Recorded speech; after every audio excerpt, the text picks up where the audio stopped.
India England జట్ల మధ్య మూడవ టెస్ట్ లార్డ్స్ మైదానం వేదికగా జూలై 10వ తేదీ నుండి ప్రారంభం కానుంది. ఈ మ్యాచ్ కోసం రెండు జట్లు కూడా తీవ్ర స్థాయిలో కసరత్తులు మొదలుపెట్టాయి.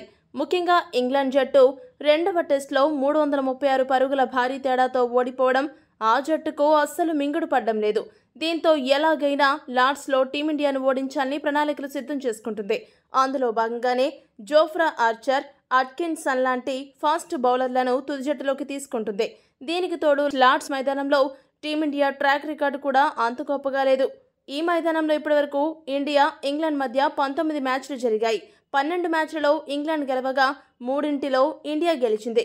4 మ్యాచ్లు డ్రా అయ్యాయి. దీనిని బట్టి ఇండియా గత రికార్డులు ఈ మైదానంలో ఎంత పేలవంగా ఉన్నాయో అర్థం చేసుకోవచ్చు.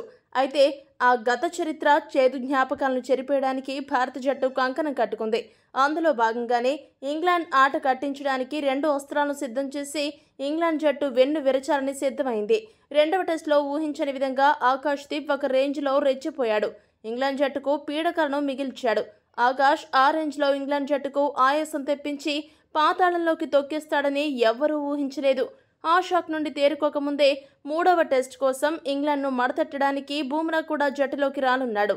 ఈ ఇద్దరు బౌలర్ల దెబ్బకు ఇంగ్లాండ్ బ్యాటర్ల పునాదులు కదిలిపోతాయనే విశ్లేషకులు జోస్యం చెప్తున్నారు.